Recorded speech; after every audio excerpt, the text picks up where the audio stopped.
이번 수련회에서는 제가 회심에 대해서 여러분에게 말씀을 전하려고 합니다. 회심은 영어로 conversion이라고 합니다. 우리가 그렇게 자주 쓰는 단어는 아니에요. 또 conversion이라는 단어를 기독교적으로 꼭 쓰는 것도 아닙니다. 그런데 오늘 우리가 다루려고 하는 conversion은 기독교적인 용어로서의 conversion이에요. 그리고 우리말로는 회심이라고 이제 그렇게 말하는데 그것이 무엇인지 이제 오늘 3번에 걸쳐서 제가 이제 말씀을 전하도록 하겠습니다. 회심이란 한마디로 돌아서는 거예요. 터닝입니다. 이렇게 어느 한쪽 방향으로 가다가 거기서 이렇게 쭉 돌아오는 것. 그것이 이제 회심이에요. 터닝인데 여러분 회개라는 말은 많이 들어보셨죠? 그리고 믿는다, 믿음. 그 회개와 믿음을 합친 말이 회심입니다. 이 컨버전이라는 거는 가다가 이렇게 방향을 돌아오잖아요. 근데 돌아오려면 무엇으로부터 돌이켜야 되죠. 그리고 무엇을 향해서 가야 되죠. 이 양쪽 방향이 있습니다. 그래서 가다가 무엇으로부터 이렇게 돌이키는 from이죠. 무엇으로부터라고 말하는 from side를 이야기할 때 이걸 회개라 그래요. 그쪽을 버리고 그쪽을 떠나서 이제 무엇을 향해서 가는 거예요. 그 향해서 가는 to side를 믿음이라고 합니다. 자, 이거를 합쳐서 conversion이라는 이 말로 이제 우리가 설명을 하는데 이 회심은 그리스도인의 삶의 출발에 관련된 거예요. 누군가가 그리스도인으로 이제부터 살아간다. 그렇게 말할 때는 그리스도인의 삶의 출발을 말할 때는 회심부터 이야기를 해야 됩니다. 그런데 이 회심이 왜 중요한가? 여러분, 출발이 확실하지 않으면요, 나중에 굉장히 난처해질 수가 있어요. 여러분이 이제 어떤 그룹하고 또는 다른 친구들하고 여행을 합니다. 그래서 아무튼 어떻게 설명을 해야 되나요? 한참 이렇게 다니다가 이제 여러분이 만약에 캐나다를 건너가든지 아니면 이 남쪽의 멕시코를 가든지 건너갈 때는 별로 문제가 없어요. 그냥 지나갈 수 있습니다. 그런데 돌아올 때는 반드시 미국 시민이라는 또는 영주권자라는 것을 밝혀야 돼요. 그렇지 않으면 문제가 생깁니다. 그래서 우리가 여행을 하는데 여행을 한참 했는데 나중에 일행 중에 한 사람이 나는 여권 비자 이런 게 없는데 이렇게 말하면 굉장히 곤란해지죠. 그것이 다 전제되어 있고 여행을 떠난 준비가 다 돼 있다고 생각하고 우리가 여행을 가는 것인데 나중에 가서 그런 준비가 전혀 안 돼 있다면 그럼 어떻게 된 거냐, 떠나오기 전에 이런 걸 확인했어야지, 이런 말 하게 되지 않습니까? 여러분, 기독교인의 삶도 그리스도인의 삶도 일종의 여행이죠. 믿음의 여행, 영적 여행, 다른 말로 하면은 영원한 운명회로의 여행이에요. 하늘을 향해 가는, 주님을 향해 가는 여행인데 교회에서 같이 신앙생활 하면서 그 여행을 함께 하고 있었다고 생각했는데 마지막에 가서 전혀 그 여행을 출발조차 안 한 사람이었다. 그런 문제가 되잖아요. 나는 여권도 없고 비자도 없다. 그런 식이 되잖아요. 만약에 좀 이런 표현은 좀 그렇지만 천국문 앞에 이르렀는데 이제 베드로가 왜 천국문 앞에 항상 베드로가 있는지 모르겠어요. 그렇지만 베드로가 이제 패스포트를 꺼내라고 보여달라 그랬는데 나는 꺼냈는데 내 친구가 없단 말이에요. 또는 내 친구는 꺼냈는데 내가 없단 말이에요. 그럼 굉장히 난처해지죠. 이 회심을 철저하게 확인하고 회심이 무엇인지 우리가 밝히 깨닫고 알고 회심의 체험이 우리 안에 확실히 있어야 하는 이유가 그런 것입니다. 두 번째로 제가 회심에 대해서 강조하고 싶은 이유는 오늘날 교회 안에 회심하지 않은 교인들이 꽤 많다는 생각을 제가 해요. 교인입니다. 교회는 잘 나오고 교회 생활도 다른 사람 비슷하게 다 합니다. 그러나 내면에 어떤 변화가 일어나지 않았어요. 겉으로는 비슷하게 행동할 수 있어요. 교회 오래 다니면 교인들이 쓰는 용어에 익숙해질 수가 있어요. 그래서 이럴 때는 은혜 받았다고 말하는 거구나. 우리가 다른 데서는 굉장히 오늘 감동적이었다. 근데 교회에서는 그렇게 말하지 않죠. 굉장히 감동적이었다. 이 말 대신에 은혜 받았다. 이렇게 말한단 말이에요. 그래서 그런 용어도 쓸 줄 알고.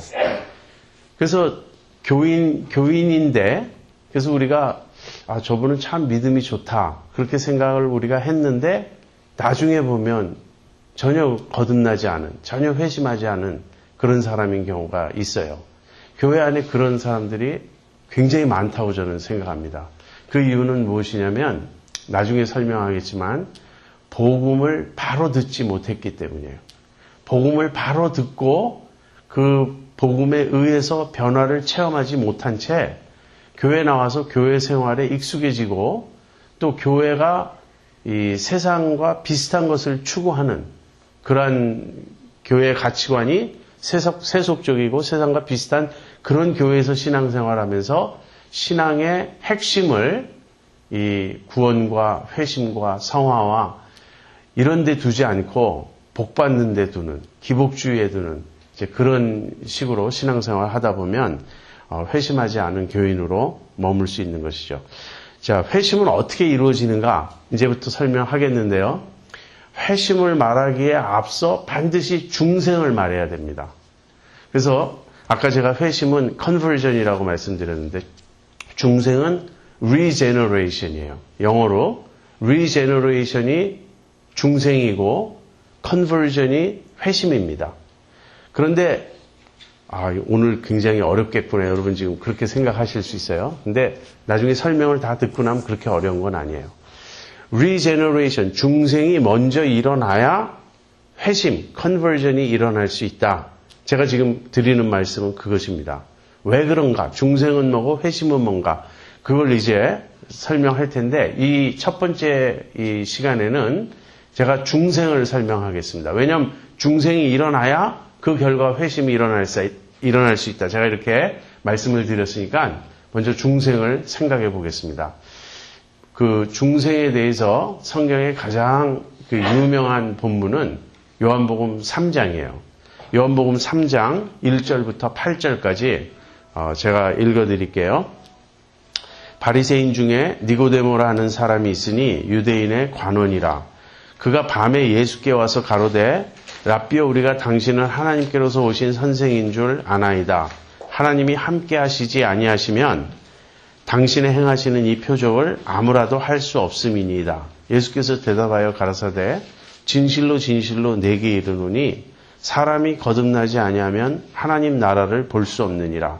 니고데모가 가로되 사람이 늙으면 어떻게 날 수 있삼나이까? 두 번째 모태에 들어갔다가 날 수 있삼나이까?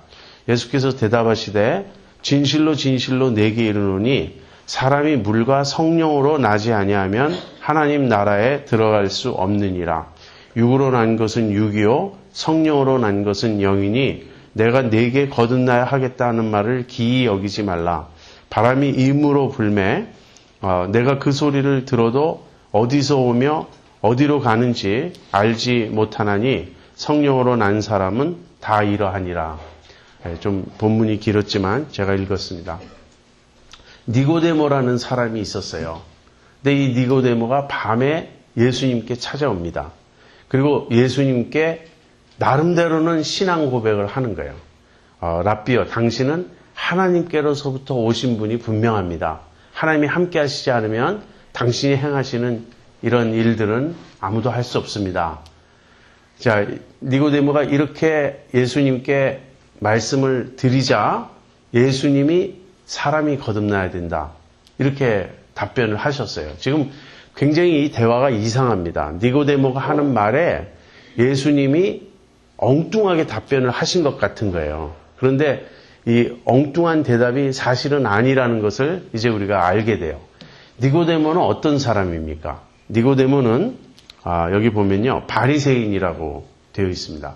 바리새인 중에 니고데모라 하는 사람이 있으니 바리새인은 예수님 당시에 한 6,000명, 7,000명 정도가 이스라엘에 있었다 그래요. 그러니까 그렇게 많은 수가 아닙니다. 성경에 바리새인이 많이 등장하기 때문에 바리새인이 굉장히 많을 것처럼 생각하는데 그렇게 많은 숫자가 아니에요. 근데 그 바리새인은 한마디로 무지무지하게 종교적인 사람들이다. 그렇게 생각하시면 됩니다. 그리고 그들의 그 투철한 종교성은 율법에 대한 아주 철저한 헌신으로 드러나요.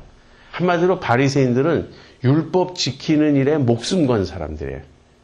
그러니까 율법을 지키려고 너무나 노력을 하다 보면 율법을 잘 지키기 위해서 율법이 무엇을 가르치느냐 하는 그것도 똑지딱지 따지면서 이제 살겠죠. 그래서 율법의 전문가이며 율법에 아주 헌신된 그런 사람이었습니다. 바리새인. 그러니까 한마디로 굉장한 종교인이었어요. 그러면서 유대인의 관원이라 이렇게 말하고 있습니다. 유대인의 관원이라 이 말은 유대인들의 그 최고 기관이 사네드린이라는 기관이 있어요. 70명의 그 대표들로 이루어진 사네드린인데 거기 멤버다 하는 것입니다. 이렇게 생각해 보죠. 이스라엘은 로마의 지배 하에 있었어요. 그러니까 사실은 자치적인 어떤 기관을 가질 수가 없습니다. 모든 걸 로마가 시키는 대로 해야 되니까. 근데 로마가 유대인들의 그 독특한 그 종교에 대한 열심, 그리고 그 종교로 인한 독특한 관습, 문화, 이런 거를 로마인들도 알고 있기 때문에 그런 내적인 문제는 너희들이 알아서 해결하라. 그리고 어느 정도 자치권을 준 것이에요. 그러나 사형이라든지 이렇게 어떤 그런 큰 문제는 로마의 그 총독이 관할합니다. 그러니까 유대인들은 사실 사형에 처할 그 권한이 없어요. 누구를. 그러니까 예수님을 사형에 처해달라고 빌라도 총독에게 와서 구하는 거죠. 사형 문제 이런 몇 가지는 안 되는데 종교 문제, 자기들 안에서의 어떤 관습 문제 이런 건 너희들이 해결하라. 그래서 그 유대인 최고의 자치기관이 사네드린입니다. 그 사네드린의 멤버예요. 유대인의 관원이라 그랬으니까. 그러니까 이 굉장한 지도자죠. 한편으로는 종교인이고 다른 한편으로는 정치적인 지도자입니다. 그 다음에 10절, 오늘 우리가 읽은 본문 조금 뒤에 보면 너는 이스라엘의 선생으로서 이러한 일을 모르느냐? 예수님이 그렇게 책망을 하십니다. 그래서 이스라엘의 선생이에요. 이스라엘의 선생이란 말은 무슨 말이죠? 신학자란 얘기예요. 대단한 신학자이며 영적 지도자이다 이런 것입니다. 이 사람이 또 예수님을 찾아왔어요. 그러니까 예수님은 사실은 제대로 랍비 교육도 받지 못한 아주 촌사람입니다. 그런데 그 예수님을 만나겠다고 당대 최고의 영적 지도자, 지성인 그런 바리새인인 니고데모가 예수님을 찾아왔어요. 이것은 니고데모가 굉장히 겸손하며 구도적인 자세를 갖고 있다. 참 진리를 찾고자 한다는 그런 걸 보여줄 수 있고요. 그 다음에 예수님에 대해서 아주 그 긍정적인 신앙을 고백합니다. 당신은 하나님께로서 온 선생입니다. 이게 굉장한 표현 아니에요? 그러니까 적어도 당신은 선지자입니다. 이 정도는 되는 그런 신앙 고백이죠. 자, 이 정도 조건이면요. 오늘날에서는 어느 교회를 가든지 장로감입니다. 이 정도 조건을 갖춘 사람이 교회에 올 때 그 교회에서 인정 안 해주겠어요. 영적 지도자죠. 그 어떤 사회에서도 정치적인 지도자죠. 관원이죠. 그러면서 이스라엘의 선생이죠. 겸손하죠. 인격적으로도 참 이게 많이 이렇게 도야가 된 그런 모습이죠. 구도적인 열심이 있죠. 그런데 예수님은 니고데모에 대해서 아주 차가운 반응을 하시는 거예요. 너는 거듭나야 한다. 사람이 거듭나지 않으면 하나님 나라를 알 수 없다. 왜 그렇게 말씀하셨을까요? 니고데모는 종교인이었지만 영적으로는 죽어 있었기 때문이에요. 이게 지금 굉장히 중요한 포인트입니다.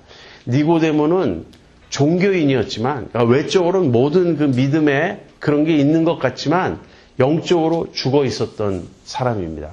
그래서 네가 태어나야 된다. 네가 새롭게 다시 태어나야 된다. 주님 그렇게 말씀하신 거예요.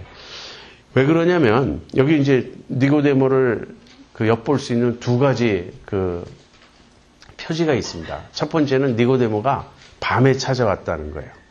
왜 밤에 찾아왔을까요? 예, 밤에 찾아온 첫 번째 이유는 이제 우리가 쉽게 생각하면 낮에 너무 바빴기 때문에.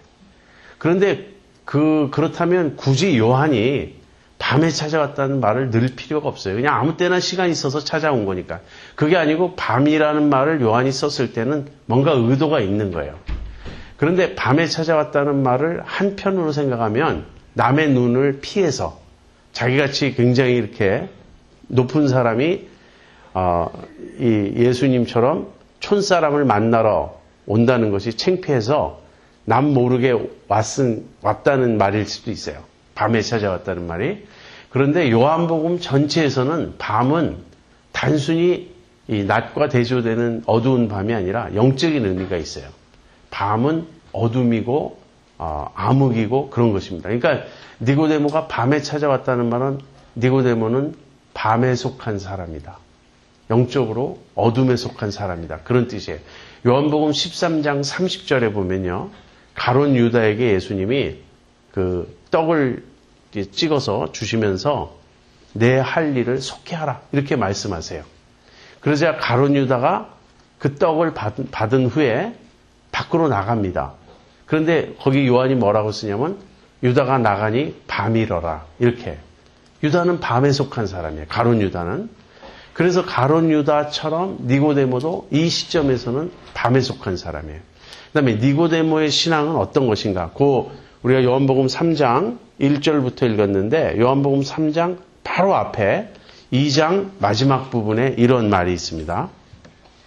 6월절에 예수께서 예루살렘에 계시니 많은 사람이 그 행하시는 표적을 보고 그 이름을 믿었으나 예수는 그 몸을 저희에게 의탁지 아니하셨으니 이는 친히 모든 사람을 아심이요 또 친히 사람의 속에 있는 것을 아심으로 사람에 대하여 아무의 증거도 받으실 필요가 없음이니라. 예수님이 예루살렘에서 많은 표적을 행하셨어요. 기적을 행하셨어요. 그걸 보고 많은 사람이 예수님을 믿었습니다. 자, 이 믿은 사람 중에 한 사람이 니고데모예요. 뭡니까? 표적신앙이라는 거예요. 예수님이 행하시는 일을 보니까 이건 보통뿐이 아니구나. 하나님으로부터 오시지 않았다면 아무도 당신이 하는 일은 할 수 없다. 여러분, 이 표적신앙은 신앙이지만 아직 정말 예수님을 모르고 정말 예수님을 믿는 그런 신앙이 아니에요. 그래서 예수님이 표적을 보고 자기를 믿는 사람들을 그들의 속에 있는 걸 아니까 자기 몸을 의탁하지 않으셨다. 요한이 그렇게 말하는 겁니다. 그러니까 표적신앙을 가지고 예수님을 따라다니는 사람들은 많이 있었습니다. 예수님이 기적을 행할 때마다 무리가 예수님을 막 따라다녔어요. 그러나 이 예수님을 표적을 보고 따라다니는 이 사람들이 예수님을 참으로 믿은 건 아니에요. 예수님에 대해서 우호적이고 굉장히 긍정적인 태도를 가졌지만 그것이 아닙니다. 자, 니고데모를 우리가 종합해 보면 니고데모는 이런 사람이었습니다. 니고데모는 당연히 하나님을 믿었어요. 유대인이니까. 그리고 예수님에 대해 우호적이었고 구도적인 자세를 갖추고 있었고 성경도 신학도 많이 알고 있었던 사람입니다. 여러분, 이런 사람 우리 주변에서 가끔 만날 수 있습니다. 이야기를 하면 성경을 줄줄줄 인용하고 신학적으로도 아주 박식하고 예수님에 대해서도 긍정적으로 표현을 해요. 그런데 예수님에 대한 그 긍정적 표현이 항상 우리의 신앙 고백에는 도달하지 못하는 거예요. 예수님을 존경한다. 여러분, 예수님 존경하는 건 꼭 필요한 일이지만 예수님 존경한다라고 말하면 우리는 조금 거기에 대해서 석연치가 않죠. 예수님을 존경해? 예수님 존경한다는 건요, 우리가 같은 레벨에 있으면서 나랑 플레인이 같으면서 거기서 뛰어난 사람을 우리가 존경한다 그러죠. 예수님 같은 경우는 숭앙한다. 예수님은 우리가 경배한다. 아까 우리가 주께와 엎드려 경배한다 그랬는데 그런 차원이죠. 예수님을 존경한다. 예수님 참 훌륭한 스승이시다. 나도 예수님의 가르침을 따르고 싶다. 이런 태도들은 다 우호적이고 좋은 태도 같지만 사실은 기독교 신앙의 그 핵심의 입장에서 본다면 예수님은 모르는 거예요. 표적 신앙입니다. 그래서 결정적으로 니고데모는 영적으로 죽어 있는 사람이에요. 제가 아까 교회 안에 회심하지 않은 사람이 참 많다 그 말씀 드렸죠. 다른 말로 하면요. 영적으로 죽어 있는 사람들이 참 많다는 거예요. 영적으로 죽어 있어도 겉으로는 똑같이 할 수 있습니다. 찬양도 하고 기도도 하고 봉사도 하고 뭐 교회에서 직분을 받아서 이런저런 일도 할 수 있습니다. 근데 영적으로 죽은 사람은 그 마음 가장 중심에 하나님에 대한 감각이 없어요. 하나님을 몰라요. 하나님을 사랑하지 않아요. 예수님을 정말 사랑하지 않아요. 예수님에 대해 우호적이겠지만 예수님에 대한 사랑이 없습니다. 그런 얘기를 이제 좀 더 할게요. 자, 그래서 예수님이 니고데모에게 내가 거듭나야 하겠다. 거듭나지 않으면 어떻게 되죠? 사람이 거듭나지 않으면 하나님 나라를 볼 수가 없다. 그리고 5절에 가면 하나님 나라에 들어갈 수 없다. 그렇게 말씀하셨어요. 여러분, 하나님 나라에 들어가는 게 뭐죠? 그게 구원이에요. 거듭나지 않으면 구원받을 수 없다. 이건데 구원 이전에 하나님 나라를 볼 수도 없다는 거예요.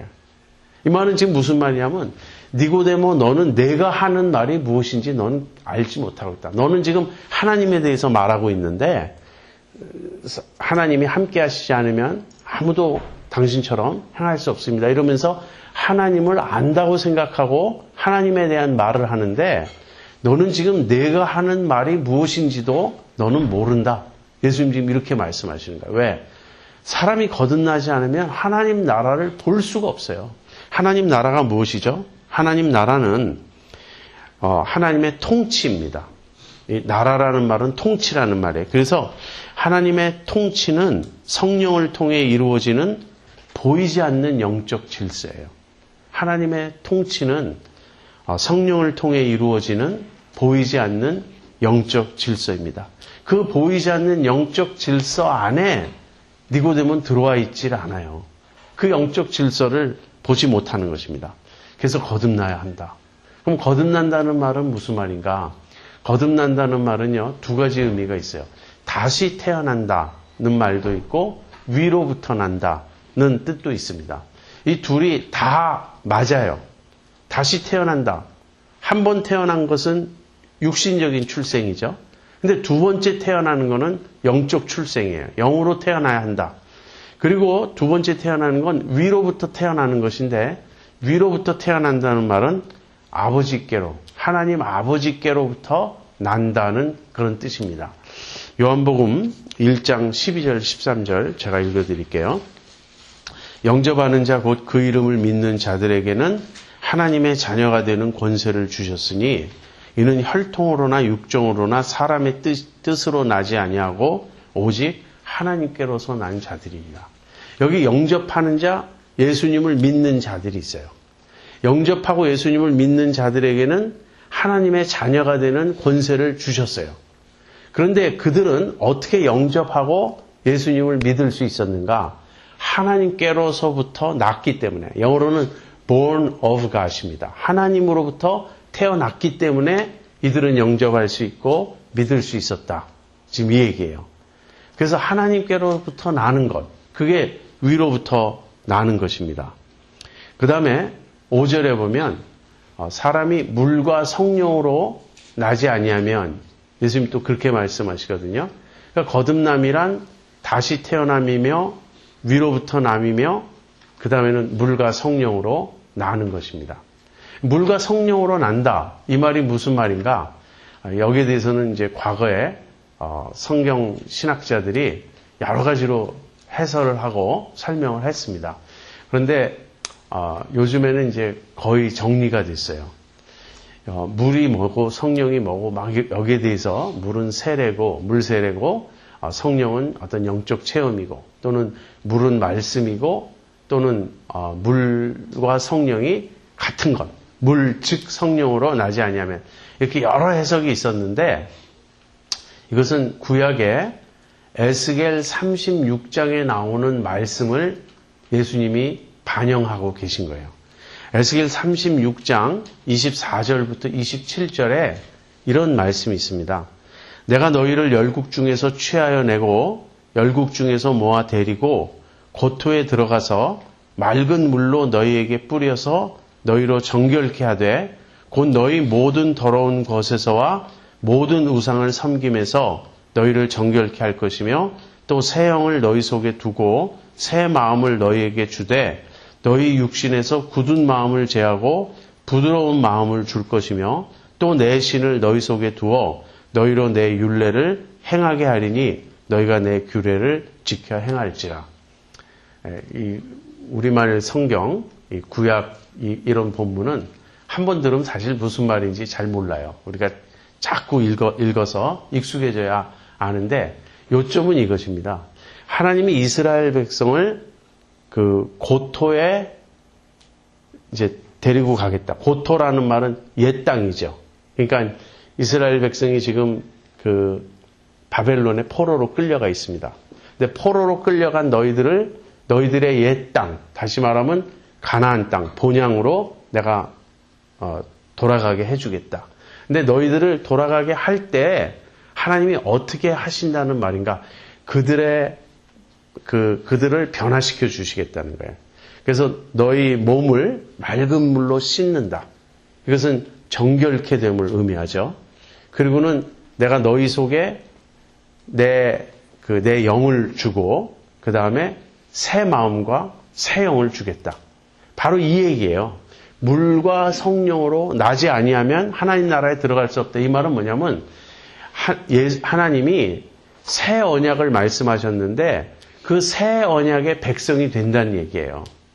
물로 난다.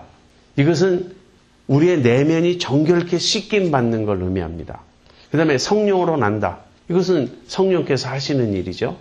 그래서 새 언약의 백성이 되면 그 안에 영혼의 깨끗게 됨을 받고 성령을 하나님이 주시는 거예요.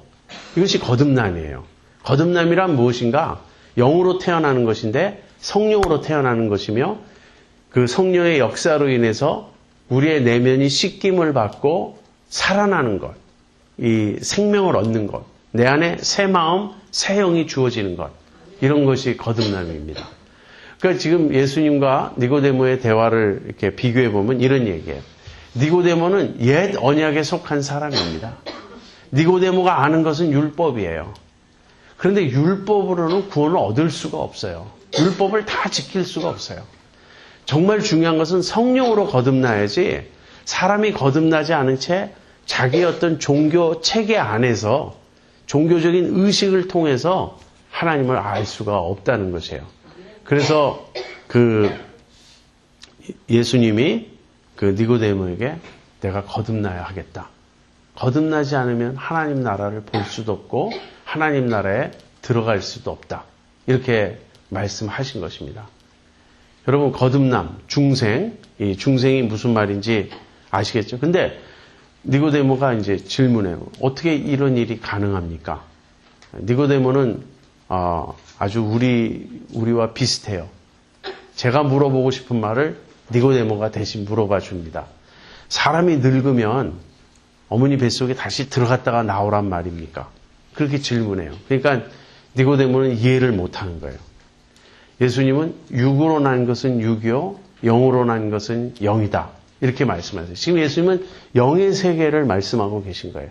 근데 니고데모는 육의 차원에서 예수님 말씀을 듣고자 했던 것입니다. 근데 그럼 이 일이 어떻게 일어나는가? 예수님은 이렇게 답변하셨어요. 바람과 같다. 바람이 불잖아요? 그런데 우리가 그 소리는 듣습니다. 그러나 바람이 어디서 와서 어디로 가는지는 모르죠. 사실 이제 바람의 흔적은 봅니다. 나뭇잎이 막 이렇게 휩쓸려 가면 바람이 지금 여기서 저기로 부는구나.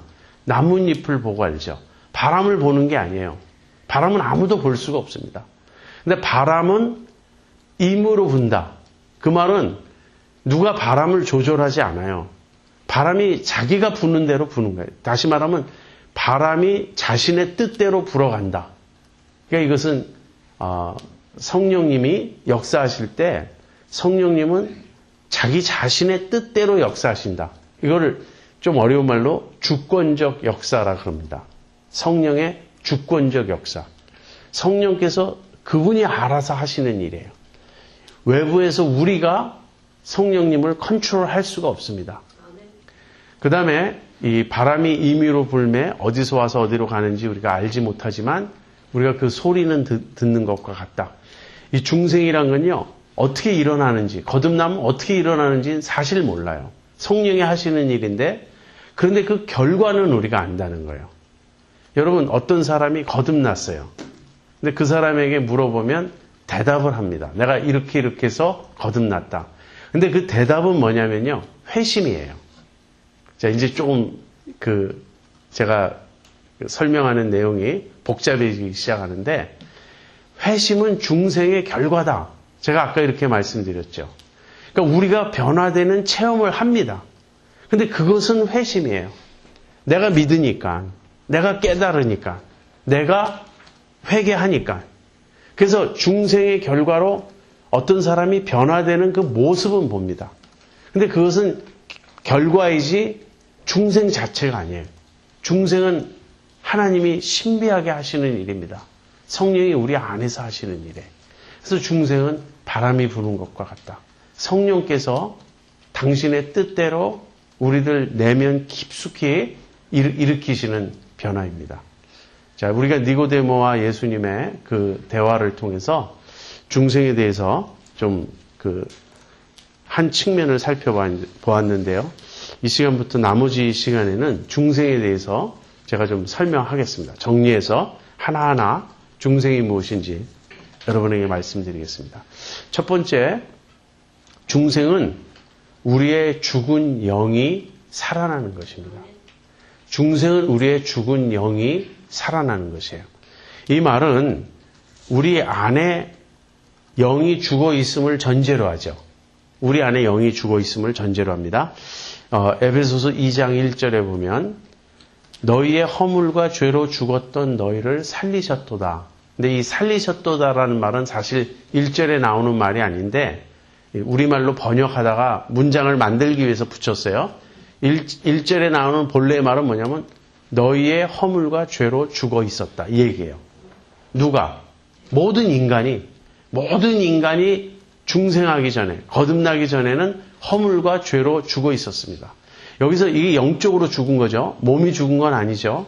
근데 영적으로 죽은 것은 영이 없다는 말이 아닙니다. 그리고 영이 활동하지 않는다는 말도 아니에요. 모든 인간은 영적인 존재예요. 영을 가지고 있고 그 다음에 영이 활발히 활동합니다. 그 중에서도 영이 더 특별하게 활발히 활동하는 사람들이 있죠. 무당이라든지 신들린 사람들. 그래서 모든 사람은 영적인 존재이며 영적인 활동을 해요. 우리는 영으로 무엇인가 느끼기도 하고 그렇습니다. 그런데 영적으로 죽었다라는 말은 하나님께 대하여 죽었다는 말이에요. 하나님께 아무런 반응을 할 수가 없는 거예요. 왜? 하나님과 분리되었으니까. 죄와 허물로 인해서 하나님과의 관계가 단절되어 있고 하나님에 대해 무감각한 것입니다. 하나님을 알 수도 없고 하나님에 대해 이 어떤 지식도 없고 아까 제가 그렇게 말씀드렸죠. 정말 그 안에 하나님에 대한 예수님에 대한 사랑이 없다고 그냥 우호적인 생각을 가지고 있다고 해서 하나님 사랑하는 게 아니죠. 영적으로 거듭나지 않으면 참으로 내가 중생하지 않으면 하나님을 몰라요.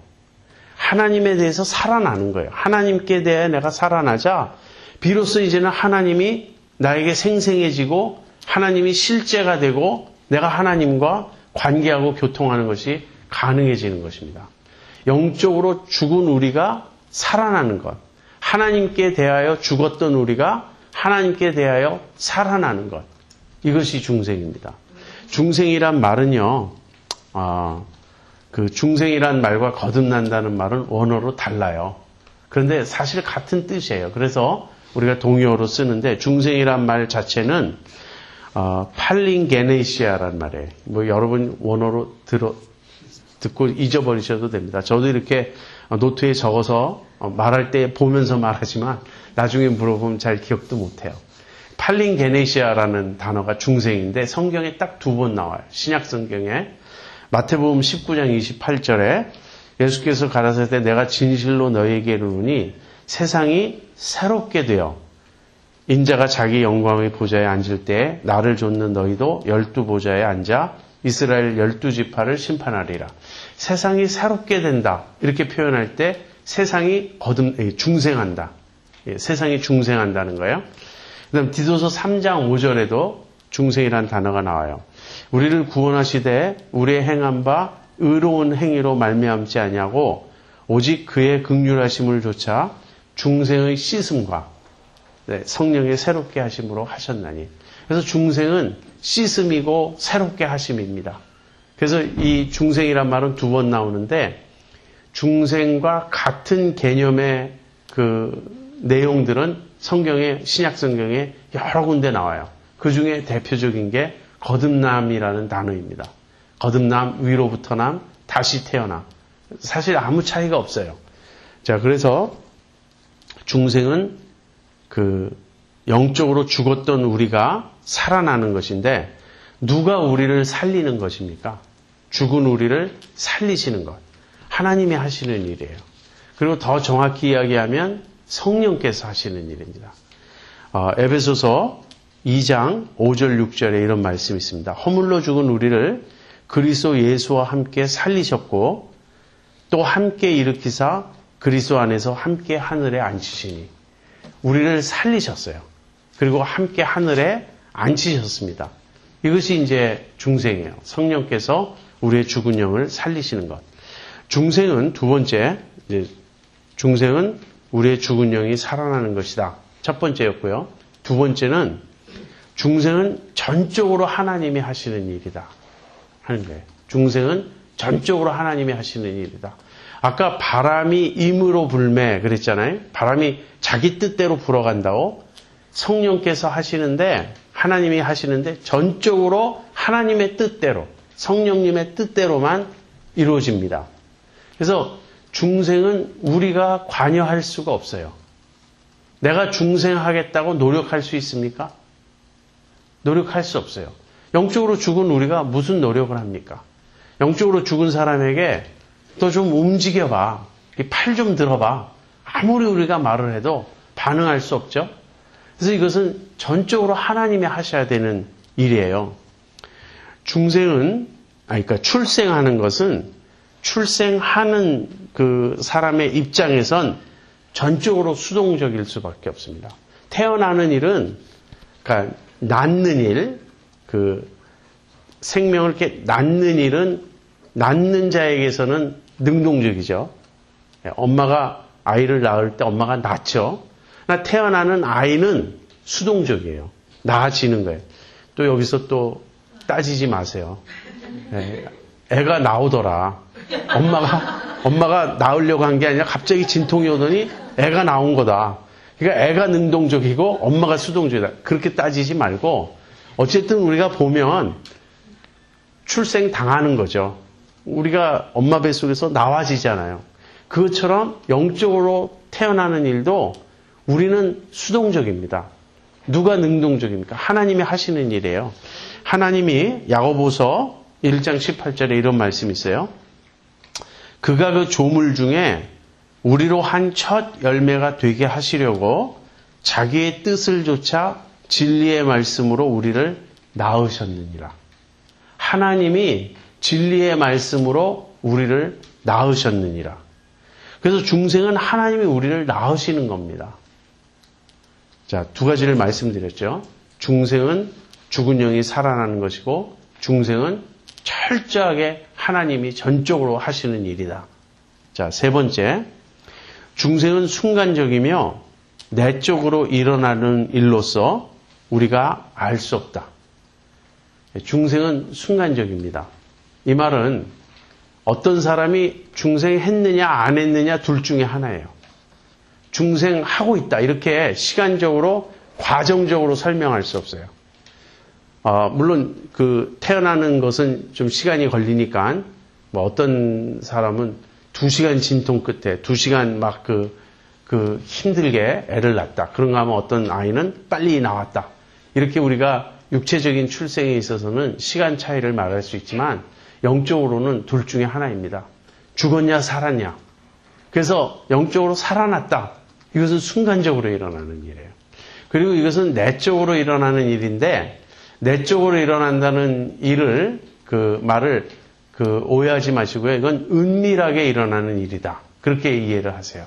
왜냐하면 회심도 우리가 회개하고 믿는 것도 회심도 우리 안에 이 내적으로 일어나는 일입니다.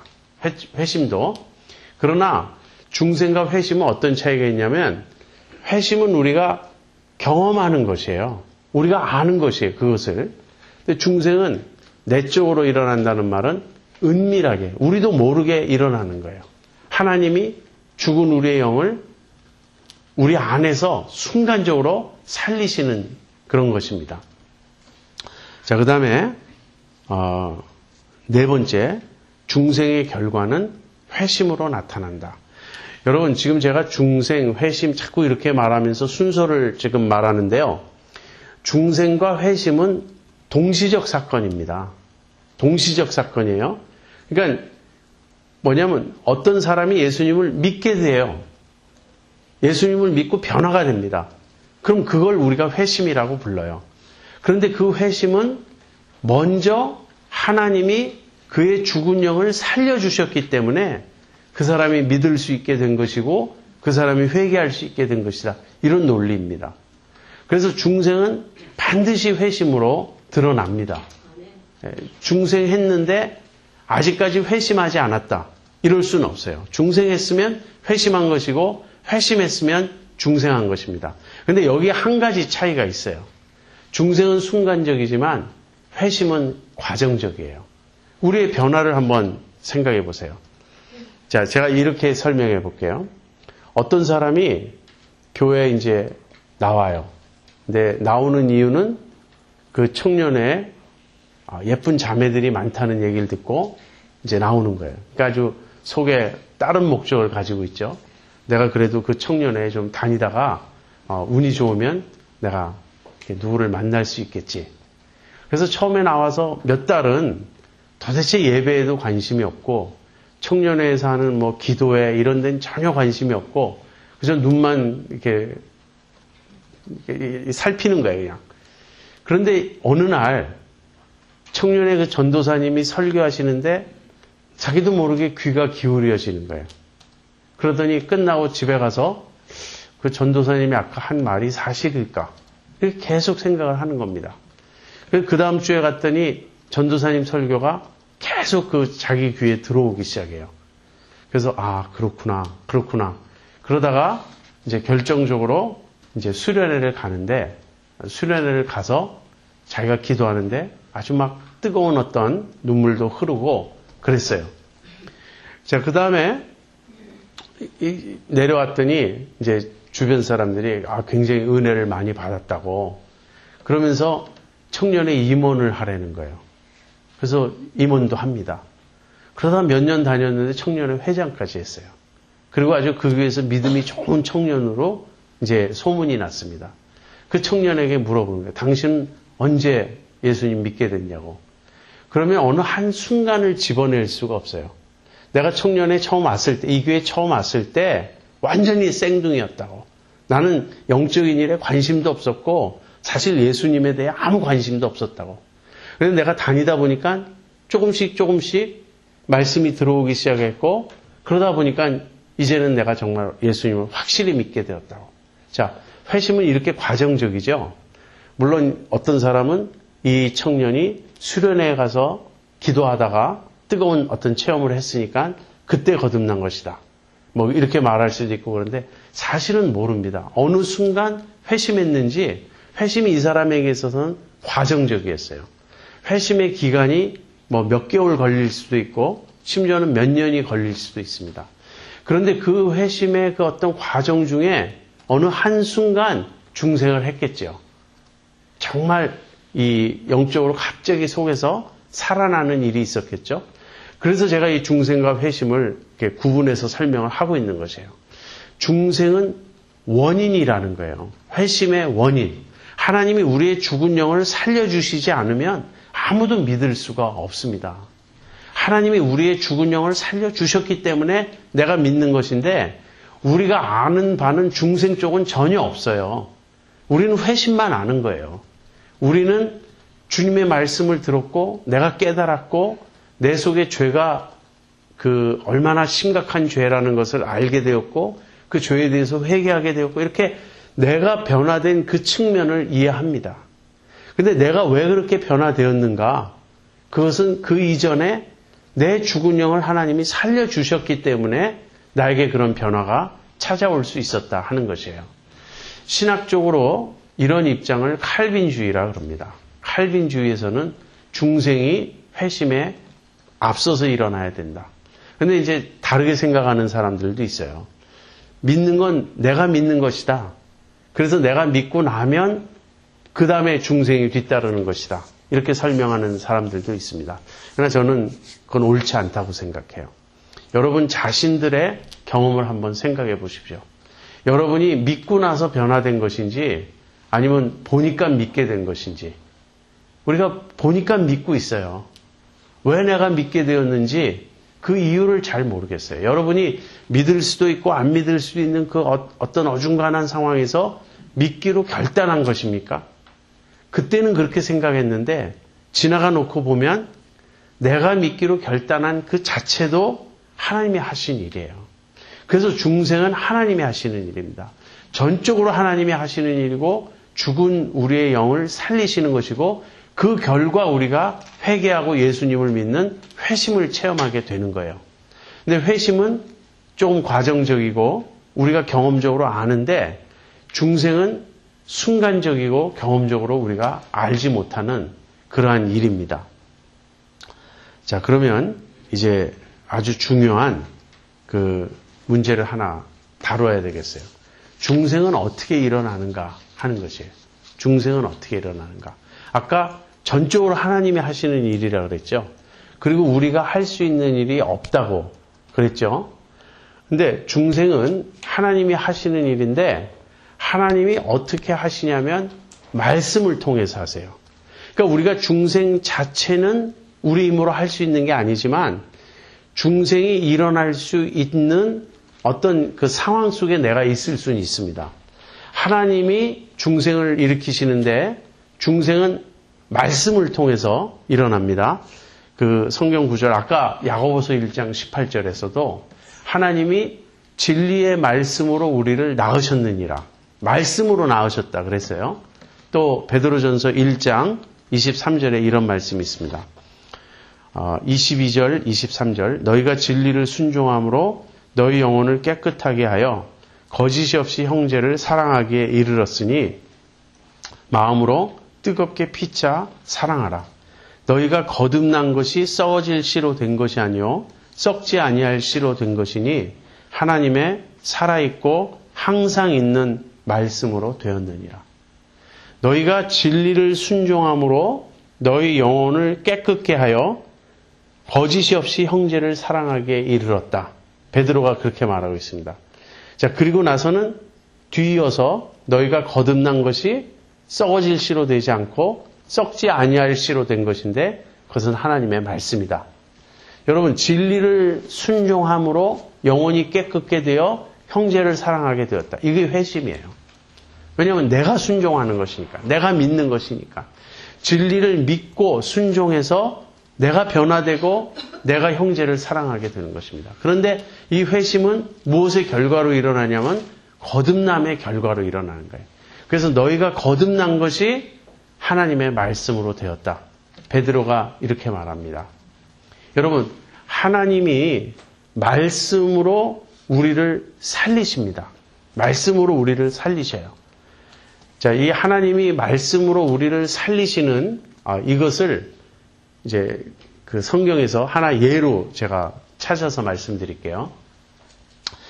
요한복음 5장 24절과 25절. 내가 진실로 진실로 너희에게 이르노니 내 말을 듣고 또 나 보내신 이를 믿는 자는 영생을 얻었고 심판에 이르지 아니하나니 사망에서 생명으로 옮겼느니라. 이 말씀은 여러분이 많이 들으셨죠. 내가 진실로 진실로 너희에게 이르노니 내 말을 듣고 나 보내신 이를 믿는 자는 영생을 얻었고 심판에 이르지 아니하나니 사망에서 생명으로 옮겼느니라. 죽었다가 살아났느니라. 지금 그 말이죠. 그런데 25절에 예수님이 이렇게 말씀하세요. 죽은 자들이 하나님의 아들의 음성을 들을 때가 오나니 곧 이때라. 듣는 자는 살아나리라.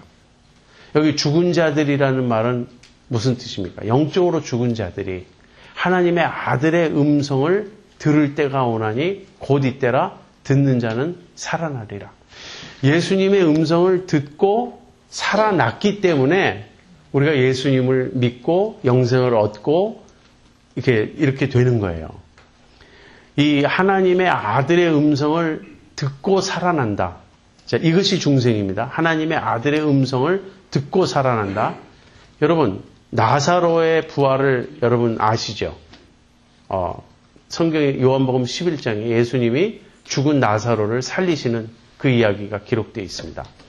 마르다와 마리아, 그 두 자매의 오빠가 나사로예요. 그런데 나사로가 병들었다는 말을 예수님에게 예수님이 듣습니다. 나사로가 병들었으니 빨리 베다니로 오십시오. 마르다와 마리아가 그렇게 예수님에게 통보했어요. 근데 예수님이 오히려 더 꾸물거리셨습니다. 그래서 이틀이나 지난 후에 떠나요. 그 지역을. 그리고 이 베다니에 도착했는데 마르다와 마리아가 울면서 예수님이 여기 계셨더라면 내 오라비가 죽지 아니하였겠습니다. 그런 말을 하는 거예요. 그러면서 죽은 지 벌써 나흘이 되었다고, 4일이 되었다고. 근데 예수님이 가서 돌을 굴려놓으라 그렇습니다. 그래서 나사로의 무덤에 돌을 굴려놓았어요. 이제 유대인들의 무덤은 동굴 무덤이거든요. 그러니까 동굴 안에 시체를 안치하고 그 다음에 그 큰 돌로 굴 입구를 막아요. 근데 이제 옮겨 놓으라 그럽니다. 그랬더니 마르다가 죽은 지 나흘이 되었기 때문에 냄새가 납니다. 그러니까 이미 썩어가는 시체예요. 자, 죽은 시체죠. 근데 예수님이 돌을 굴려 놓으라 한 다음에 거기서 외치십니다. 나사로야 나오라. 그래서 어떤 일이 일어납니까? 나사로가 살아나요. 그래서 이렇게 걸어 나옵니다. 여러분, 이 장면을 한번 생각해 보세요. 나사로야 나오라. 그래서 나사로가 살아나올 때 나사로가 듣고 자기가 반응을 한 것입니까? 나사로가 들을 수 있습니까? 들을 수 없죠. 죽은 시체가 어떻게 듣습니까?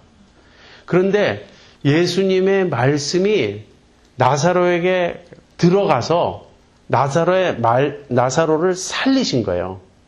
그러니까 죽은 나사로가 살아난 거는 100% 예수님의 말씀의 능력이에요. 예수님의 말씀이 마치 그 창세 때, 하나님이 창조하실 때 빛이 있어라 하시면 없는 빛이 생기죠. 빛이 없었어요. 아무것도 없었는데 빛이 있어라 하시면 빛이 생기듯이 무에서 유를 창조해 내듯이 죽음 가운데서 생명을 일으키는 게 말씀의 능력입니다. 나사로야 나오라 그러니까 나사로가 살아서 나오는 거예요. 그래서 우리가 이 죽은 자들이 하나님의 아들의 음성을 들을 때가 오나니 곧 이때라 그랬을 때 그 듣는 것은 성령께서 우리에게 들려주시니까 듣는 거예요. 내가 귀로 듣는 것이 아닙니다. 내 영이 살아남으로써 듣는 거예요. 그래서 이것을 중생이라 그러면서 중생이 말씀을 통해서 역사한다고 지금 제가 여러분에게 말씀드리는 것인데 이것을 효과적인 부르심, 영어로는 effective calling 또는 effectual calling이라는 말로 설명을 합니다. 제가 지금 참 이렇게 죄송스러운 게 자꾸 신학적인 용어가 나오기 때문에 여러분이 이렇게 듣고 또 뭐 이렇게 복잡하나 그렇게 생각할 것 같아서 제가 좀 불안한데 이런 뜻입니다.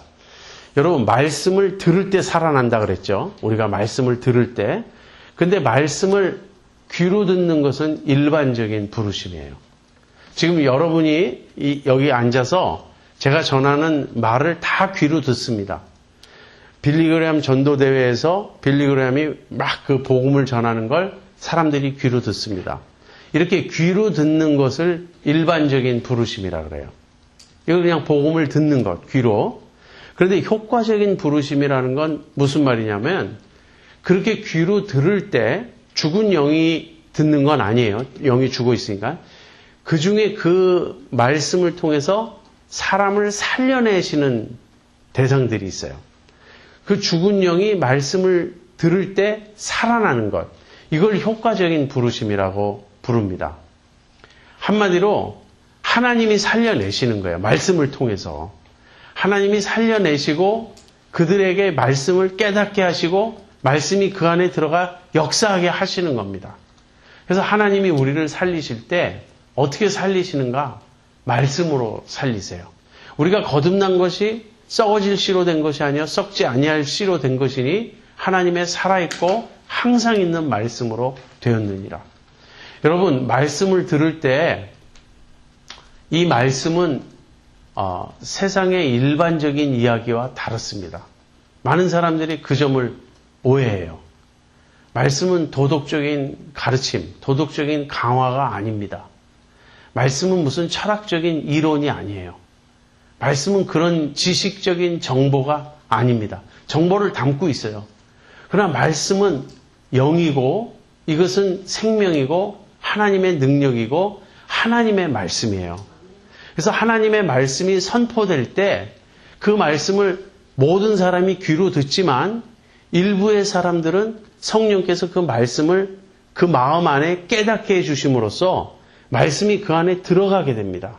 말씀이 그 안에 들어가서 그 사람들이 살아나는 것. 이것이 중생이에요.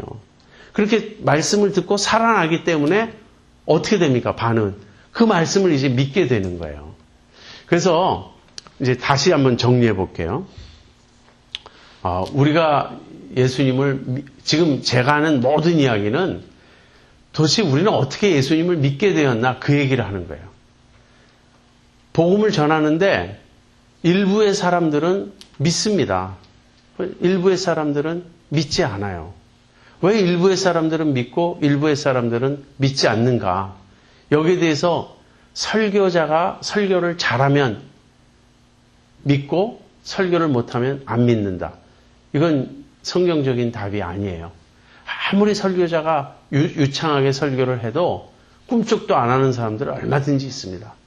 그런가 하면 어린아이의 입으로 복음을 전해도 거기서 예수님의 음성을 듣는 그런 사람이 있어요. 이건 성령께서 하시는 일이지 사람이 힘으로 하는 것이 아니에요.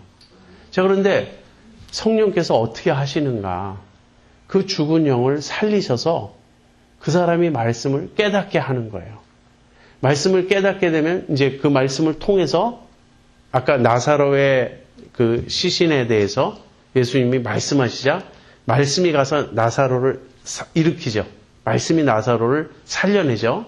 그것처럼 성령께서 복음을 들을 때 복음을 통해서 말씀을 통해서 우리의 죽은 영을 살리십니다. 그래서 이 말씀을 우리가 듣고 성령께서 이 말씀을 통해서 역사하시는 이 부분을 효과적인 부르심이라 그러고 그 결과 살아나는 것을 중생이라 그래요. 살아났기 때문에 이제 믿게 되고 알게 되고 예수님에 대한 그 어떤 고백을 하게 되는 것. 이 부분을 회심이라 그러는 거죠. 여러분 이해가 되십니까?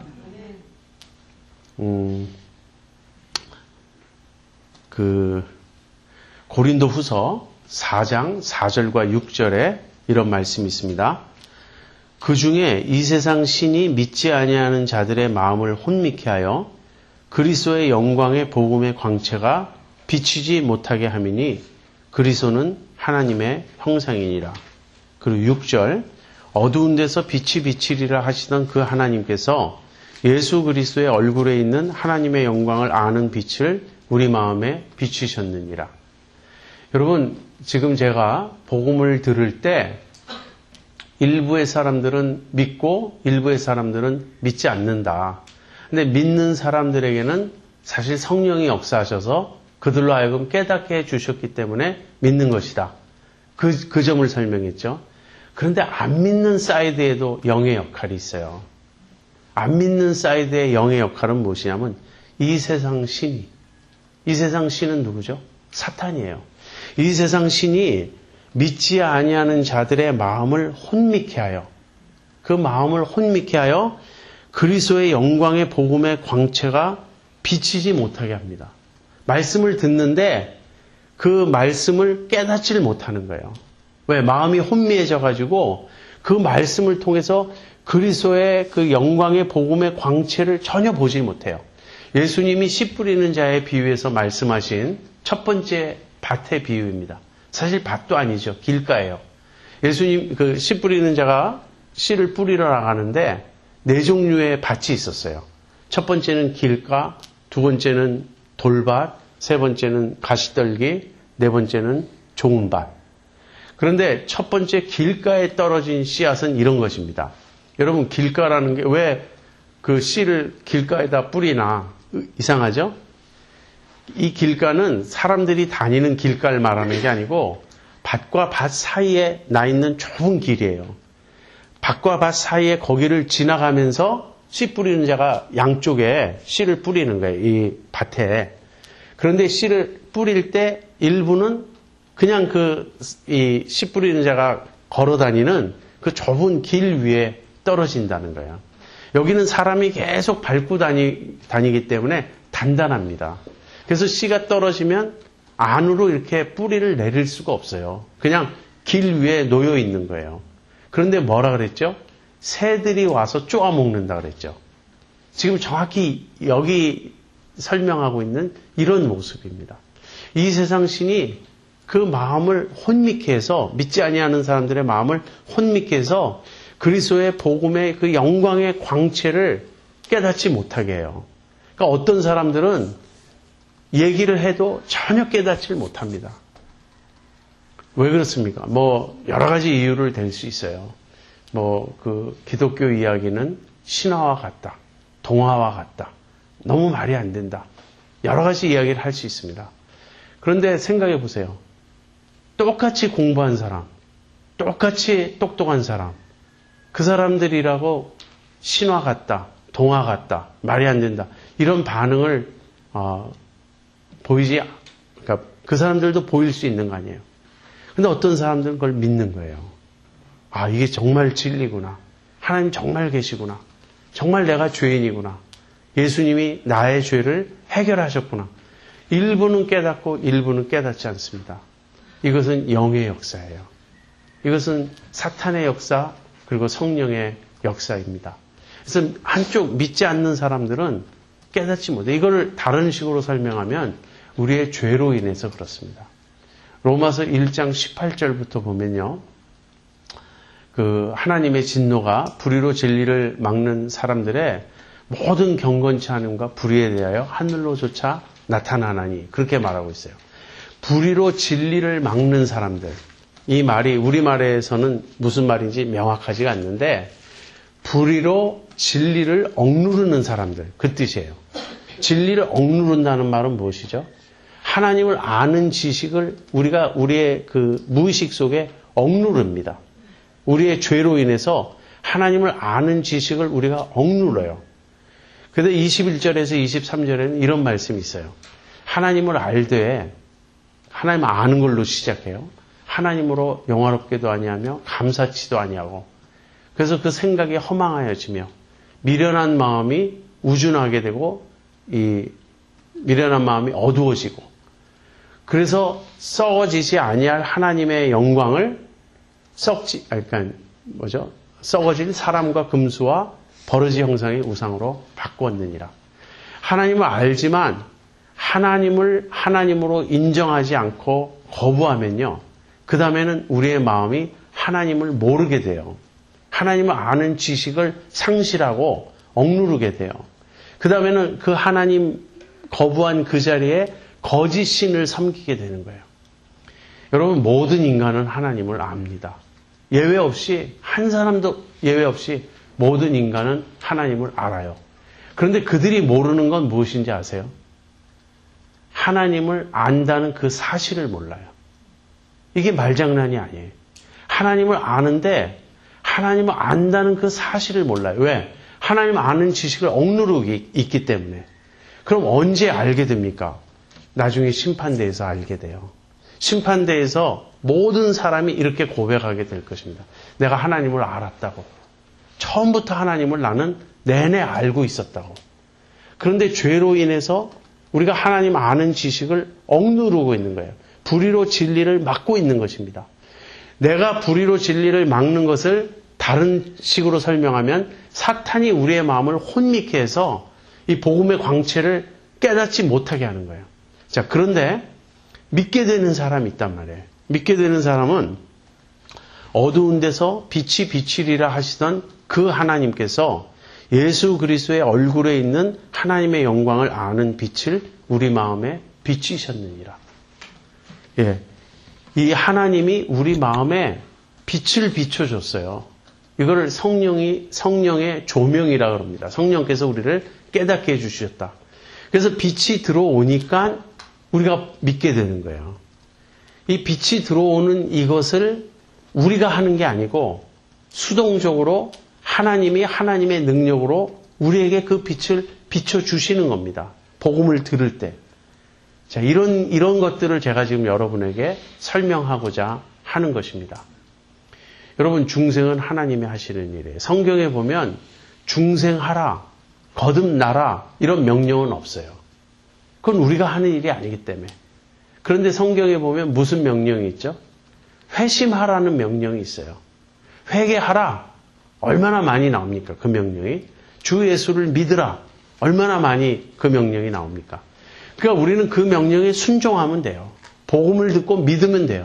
회개하면 돼요. 그런데 내가 나중에 회개하고 나서 뒤돌아보니까 내가 회심한 것이 그 이전에 성령께서 내 마음에 역사해 주셨기 때문에 가능했구나.